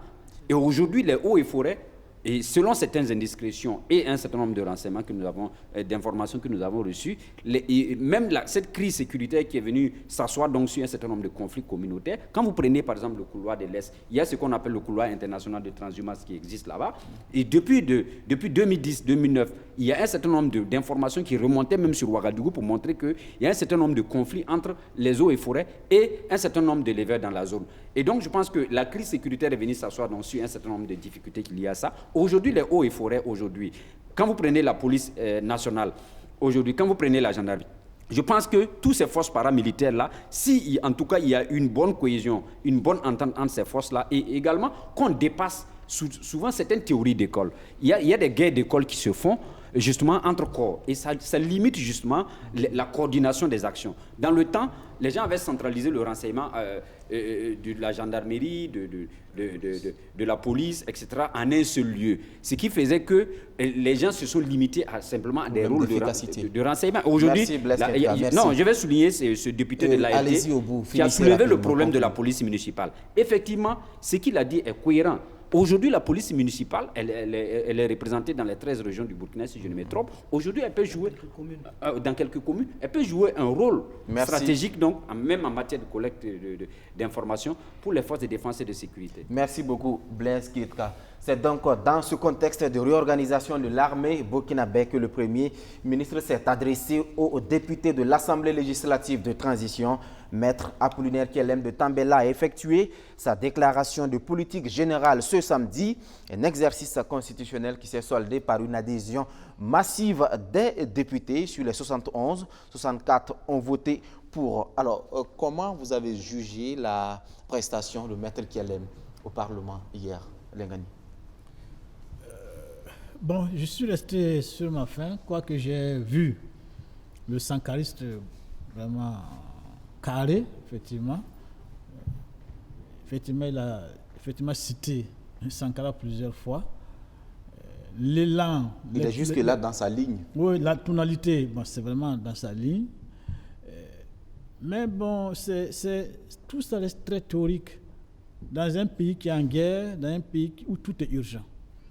C'est-à-dire que dans le discours, je n'ai pas senti l'urgence émerger et sortir des solutions urgentes. Parce que dont on a besoin aujourd'hui, au-delà de la rhétorique, des promesses, parce que c'est ça aussi, il y a beaucoup de promesses qui ont été faites, qui insultent même l'intelligence des Burkinabés, alors qu'il y a des questions pratiques concrètes qui sont là, vers lesquelles nous devons aller. Je pense que le président de Faso a dit que l'urgence aujourd'hui, c'est la question de la sécurité. Le discours doit être bâti essentiellement sur cette question. Comment on résout un certain nombre de problèmes liés à la question de la sécurité? Oui, Lengane, mais il est aussi établi que le tout stratégie sécuritaire n'a pas forcément prospéré. En fait, la sécurité, quand on vous dit, on dit le tout armé. La sécurité, le dialogue est une arme pour instaurer la sécurité, la cohésion sociale. On ne faut pas forcément tout mettre derrière la calache, derrière les militaires. Il faut trouver des mécanismes pour permettre, comme l'a dit Oulon, et c'est extrêmement important, il faut en fait qu'on comprenne ça une fois pour toutes, pour ne pas continuer à être des idiots parfaits, qu'aucune guerre, surtout terroriste, ne se gagne par le fusil. Aucune. Aucune. Il faut allier l'arme et le dialogue et les discussions, et il faut que notre armée devienne une armée du peuple, au lieu d'une armée qui vient s'imposer, qui vient être une sorte de soupape sur la société. Sur le plan politique aujourd'hui, sur le plan administratif aujourd'hui, qu'est-ce que notre armée fait? Mais elle est en train de noyer tout le pays. Ça, c'est pas normal. L'expression démocratique n'existe plus. Ça, c'est des questions qu'il faut... On ne peut pas ostraciser des hommes, des citoyens. Mais on continue d'animer nos émissions. Oui. Est-ce que vous n'en faites pas un peu trop? En attendant. La preuve, vous êtes en train de donner votre point de vue librement. En attendant, et je crains qu'on ne fasse ici du russe sans le russe. Je crains ça. On va vers ça. Et moi, il faut être objectif. Aujourd'hui, le pays est en guerre. C'est vrai, toutes les questions doivent tourner autour de la guerre, mais il faut être intelligent pour ne pas s'emmurer dans des conditions qui vont plutôt faire exploser la société. Dans le fond, qu'est-ce que vous reprochez exactement au discours hier? Le discours du Premier ministre, moi, vraiment, sincèrement, je m'attendais à ce qu'il aille dans le même sens que le président, qui, à sa rencontre avec les politiques, a décrit la situation et n'a proposé aucune solution. Mais vous avez trouvé que le président était très alarmiste? Oui, j'en viens justement. Il a décrit la situation vraiment de manière alarmiste, de manière vraiment la réalité, mais sans proposer de solution. Et moi, j'attendais à ce que le Premier ministre, lui, vienne donner les solutions. Voilà la situation telle qu'elle est. Mais des actions ont été proposées, Lengane. Oui. Bien sûr. Quand on me dit qu'on va faire un chemin de fer Ouagadougou-Bobo-Sikasso, c'est une action qui est prévue. Ça a été proposé. Mais je me dis que ça, est-ce que honnêtement, pour une transition, ce n'est pas se foutre mal du peuple que de proposer une telle chose? Merci beaucoup. C'est pas ce qu'on vous demande. Merci beaucoup, Lengane. Merci. Blaise? Non, je pense que c'est pas un discours de politique générale, hein, comme on l'a connu dans le passé. On a parlé d'un discours d'orientation et d'engagement patriotique. Nous sommes également en transition. Et M. Lengane, à la veille donc, de la nomination de Maître de Tambela, a publié sur sa page Facebook que si Maître de Tambela applique du sankarisme, il n'a qu'à aller recruter des militaires sankaristes pour appliquer son sankarisme. Je pense qu'apparemment, le nom de Sankara donne des sommeils à des gens. Des étiquettes. Maintenant, la réalité, c'est quoi? La réalité, Ibrahim Traoré n'a jamais prononcé le nom de Sankara dans aucun de ses discours, si je ne me trompe. Maintenant, je viens. S'il vous plaît. Une telle bêtise. Je viens. Dans sa première intervention. Je viens, monsieur Lengane. On va se calmer. Il va aller au bout de ses idées. Après, vous aurez la parole. Alors, je pense qu'il n'a jamais dit qu'il veut être Sankara. Il n'a jamais dit quoi que ce soit. Et j'ai comme l'impression que ceux qui ont interrompu la révolution démocratique et populaire, quand on prononce le nom de Sankara, ça leur donne des choses sommeil. En même temps qu'on cite Sankara, un homme désintéressé, qui s'est battu de façon patriotique pour son pays, même s'il y a eu des insuffisances, l'idéologie Sankara était portée par 4 capitaines, les icônes de la révolution, dont Blaise Compaoré, dont il faut reconnaître quand même l'engagement à l'époque de la révolution. Et aujourd'hui, je pense que si on est dans une dynamique, dans une restructuration donc, de l'idéologie, de celle qui a été une gouvernance qui est citée en exemple aujourd'hui dans notre histoire politique, Il faut qu'on accepte aussi faire avec cela. Et je pense que ce n'est pas du sankarisme béat qu'on veut faire, M. Lengani, soyez rassurés. Parce que quand je regarde la dynamique globale, on est dans... Non, pas que nous voulons faire. Moi, je ne suis pas du MPSR. Non, je dis... Je me considère burkinabé.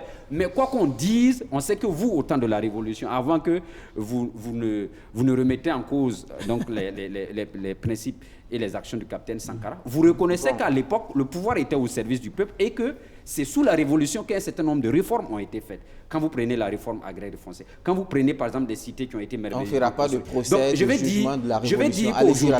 Je vais dire qu'aujourd'hui, quand moi je regarde globalement le discours de Maître Dentambela, c'est un discours d'orientation et d'engagement patriotique. Et je pense que ce discours-là a brisé les codes dans la forme et dans le fond. A brisé les codes parce qu'on nous a servi pendant longtemps des premiers ministres, par moment venus de Bretton Woods, et les institutions de Bretton Woods, comme vous les connaissez, on sait du paracétamol pour toutes les maladies. On vient nous citer des chiffres, on vient nous citer un certain nombre de taux de croissance, mais qui n'impactent pas en réalité sur les réalités des masses populaires. Rappelez-vous donc de cette stratégie de croissance accélérée, l'ASCAD, qui a été remodelée par la suite, transformée en PNDS. On nous a cité, on va rester dans le, des chiffres de 18 000 milliards. Donc, ce que je vais dire, du Premier ministre, c'est que dans le discours, dans un premier temps, dans la forme, moi je l'apprécie parce que c'est une suite logique de la discussion que le président a eue avec donc, les forces vives de la nation. Et ça nous a rappelé, quand vous prenez d'abord les réponses, la question même du terrorisme, il a évoqué quelque chose qui est très important. Cette crise qui nous a imposé, Oulou a parlé tout de suite que d'autres parlent d'insurrection armée. Et quand, à l'époque, le ministre Yero Boli, justement, parlait donc de la DDR, moi, je me suis posé la question, mais la DDR a toujours été appliquée en situation de rébellion. Démobilisation des armes et insertion, c'est en situation de rébellion. Ici, on nous chante en longueur de journée que nous sommes dans une situation de terrorisme. Moi, je n'ai jamais vu en situation de terrorisme où on a appliqué la DDR. Donc, si on est en situation de créer un couloir de dialogue avec certains Burkinabés qui auraient pris les armes contre le pays, ça veut dire qu'il y a eu une sorte de fracture sociale à un certain niveau de notre société. Merci, et c'est en cela que je trouve allez-y au bout, en 10 secondes. Le discours a posé le problème de ce cycle-là. Deuxièmement, il y a des questions qui ont été évoquées, le développement socio-économique de base, la question des infrastructures, ça a été évoqué, j'apprécie ça énormément. Et l'autre question aussi... Il vous reste 5 secondes. Voilà, l'autre question aussi... Bon, d'accord, donc vous passez la parole. Merci, on va devoir marquer une halte pour avoir quelques appels téléphoniques. On commence par M. Thiombiano qui nous appelle depuis Ouagadougou. Bonjour, M. Thiombiano. Bonjour, M. Traoré. Bonjour, allez-y pour votre contribution.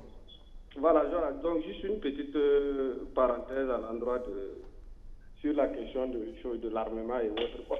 Il faut se dire, aujourd'hui, s'il y a des généraux inopérants, moi, ce qu'il faut faire, pas de les mettre de côté, mais il faut quand même les mettre de côté et trouver ceux qui sont aptes, ceux qui sont d'accord à aller sur le front. Je vous prends par exemple en 2015 l'attaque de Charlie Hebdo en France. Il y a eu un état général des généraux pour se pencher sur la question. Mais dites-moi, depuis la crise, plus de 7 ans, il n'y a pas eu d'état général des généraux pour se pencher sur cette question. On ne sait même pas combien ils sont, on ne sait même pas où ils sont. Donc il faut se dire là, à cette allure-là, il faudra les mettre de côté. S'ils ne veulent pas travailler, pour ceux qui marquent une volonté de travailler, qu'on les mette, on puisse les joindre au front pour qu'ils puissent travailler. Pour ne pas dire que non, ils ont envoyé des capitaines pour être des chefs de corps et autres. Je vous dis, pour toutes les fois où j'ai sillonné pour voir les fronts un peu délocalisés pour la lutte contre le tourisme, rarement un lieutenant-colonel sur le front. Je vous dis personnellement ce que j'ai eu à faire comme remarque. Donc, pour ce qui concerne le discours du Premier ministre, moi je pense que on a été bien servi par des cours d'histoire et dans le fond et dans la forme, j'ai apprécié. Et maintenant, vous savez, au Burkina Faso, nous souffrons d'une chose, c'est la mise en œuvre d'un programme. Voilà, et je propose ici que les ministres, tous ceux qui vont travailler, soient des chefs de terrain et non des chefs dans le bureau, de telle sorte que ce programme soit suivi à la lettre. Vous savez, il y en a toujours qui sont animés par l'esprit de Judas et un esprit machiavélique, pour dire qu'il y a un contre-pouvoir et ceux qui sont pour le pouvoir. Et maintenant, si on ne s'entoure pas des gens qu'il faut, tenez-vous bien que ce programme sera au foie à l'échec. Voilà, et s'assurer que ces sillons-là, ces bases-là soient bien posées pour les générations à venir. Que ça ne soit pas du populisme, que ça soit un truc applicable. Et je vais demander au Premier ministre, comme je l'ai dit, de ne pas être un chef de bureau, d'être un chef de terrain. Qu'un ministre du commerce puisse sillonner les couloirs de Rodoko pour s'imprégner de la réalité, pour voir ce qui se passe. Et au lieu d'être là dans son bureau et essayer de travailler au niveau régional, sous-régional, ainsi de suite, où les réalités vont tarder à lui parvenir dans son bureau. À cette allure, on ne va pas atteindre notre objectif. Donc pour moi, tout est bien et tout peut finir bien. Vous savez, un changement, ça coûte cher. La révolution, tout ça, ça coûte cher, ça demande de l'argent, ça demande des sacrifices. Donc il va falloir qu'il s'implique bien, qu'on travaille de telle sorte pour que ce programme-là, ce ne soit pas un tapage, ce ne soit pas de la poudre aux yeux des gens, mais que ça soit une réalité qu'on puisse sortir de là. Sinon, franchement, je suis satisfait. Bon gouvernement et bonne journée à vous. Merci beaucoup, M. Tchouambiano, pour votre contribution. Alors, Serge Oulon, que pensez-vous de sa réponse, la réponse du Premier ministre en lien avec la diversification de partenariats dans le domaine sécuritaire? Il s'interroge en ces termes, comment comprendre que le terrorisme gangrène notre pays depuis 2015 dans l'indifférence, si ce n'est avec la complicité de certains de nos prétendus partenaires? Avant de répondre à votre question, c'est juste un élément factuel, ce n'est pas une opinion. Il a demandé qu'est-ce que les généraux proposent. Je vais dire, depuis, même sous Blaise Compaoré et surtout sous la transition, lorsqu'on a mis en place en fait, la commission pour les réformes et la réconciliation présidée par Monseigneur Polo Ouédraogo, il y avait des sous-commissions et il y avait justement des propositions qui ont été faites sur la question de la défense et de la sécurité. Des militaires ont participé, des civils ont participé.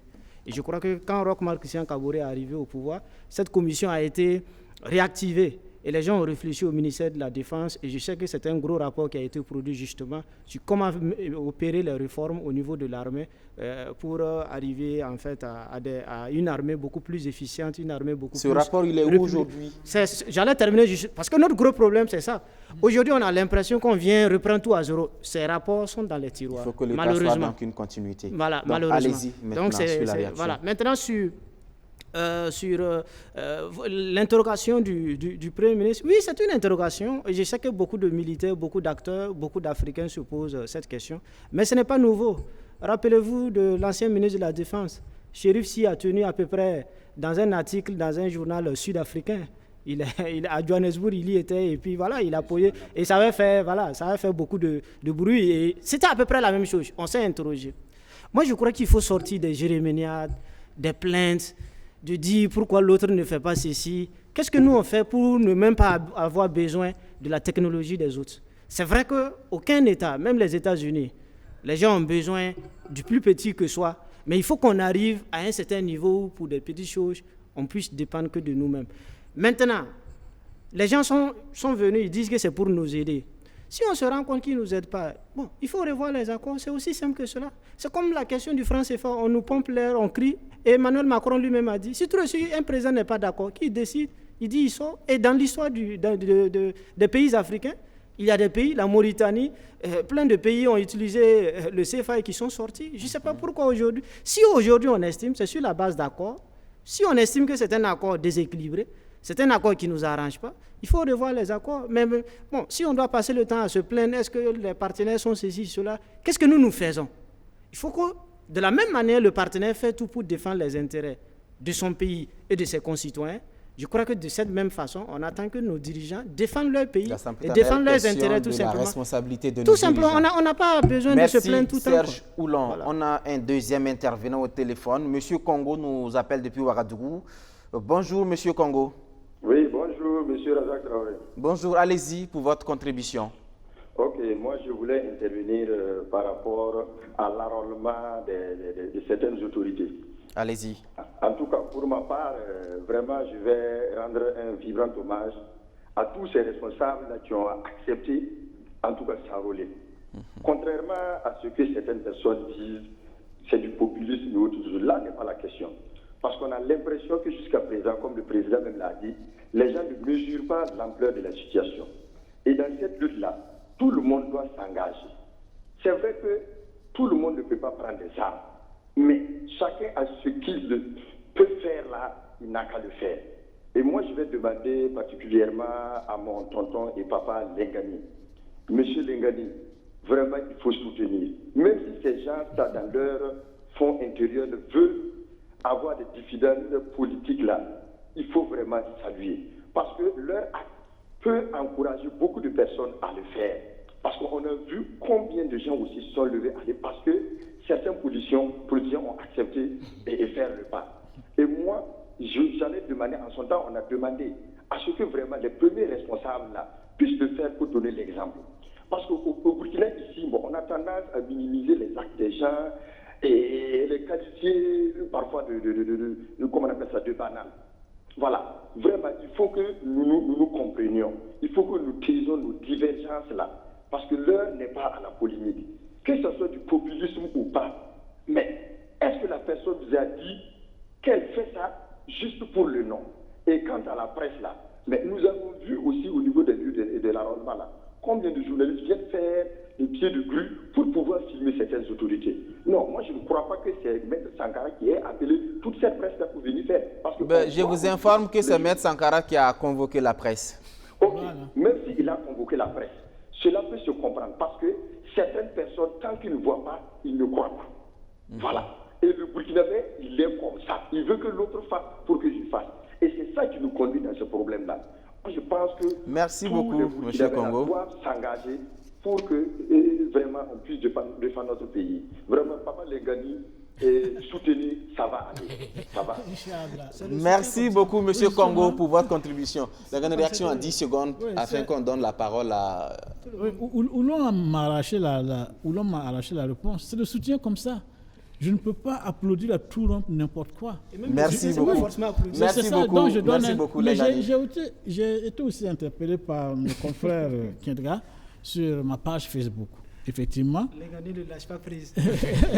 Effectivement, j'ai écrit sur ma page Facebook, avant la formation du gouvernement, que si Maître de Tambela veut mettre en place un gouvernement sankariste, qu'il aille recruter des militaires sankaristes pour défendre le pays. C'est pour dire quoi? Avant qu'il ne forme le gouvernement, pour lui dire, Maître Apollinaire Tambela, vous êtes premier ministre de tous les Burkinabés.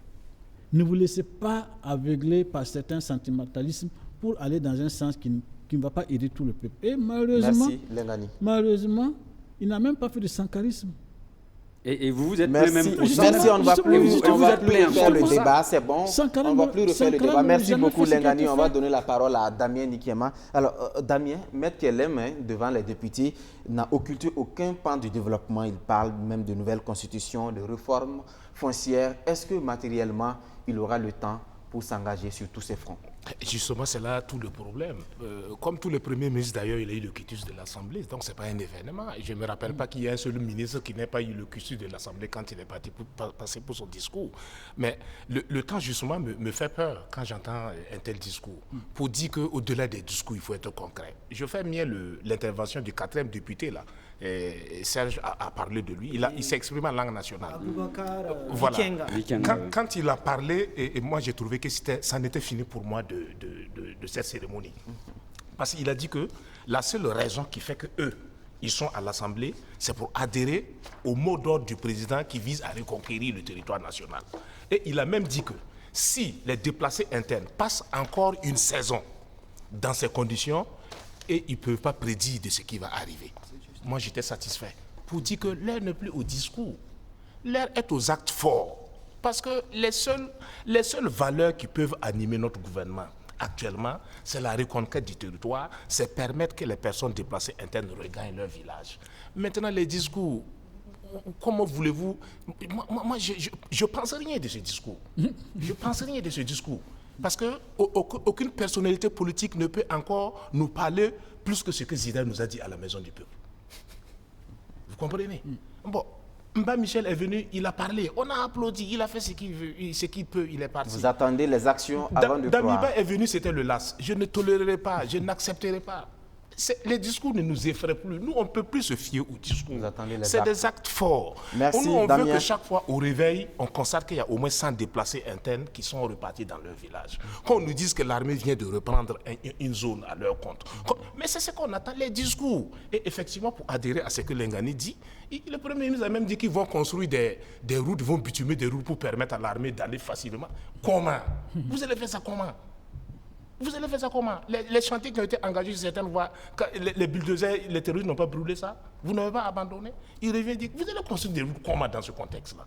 Donc, il a certainement des moyens. Donc, à la limite, il ne faut pas se foutre des gens quand on parle comme ça. La priorité, c'est de faire en sorte que demain matin, lundi, on dise, voici un territoire que l'armée burkinabé. Merci beaucoup, Damien. Voilà. Merci beaucoup, Damien. On est malheureusement pris par le temps. On ne pourra pas malheureusement évoquer le sujet lié au retrait progressif des soldats maliens à la MINUSMA. Si le dimanche prochain, les conditions sont réunies, à coup sûr, on va y revenir. Je rappelle donc que sur ce plateau, il y avait le journaliste Issaka Lengani. Issaka Lengani, merci beaucoup. Tu as été agressé par son confrère. Non, merci beaucoup. Je pense qu'il n'y a pas eu d'agression. On s'est compris. On s'est compris en fin de compte. Merci également à Damien Nikiema. Il est journaliste et communicateur. Merci Damien. En face à Atiana Serge Oulon, il est journaliste, il est écrivain et directeur de publication du bimensuel L'événement. Puis Blaise Kintga, il est journaliste et directeur de YAM Info. Mesdames et messieurs, merci beaucoup pour votre fidélité à cette émission. À dimanche prochain, si Dieu le veut. Bonsoir.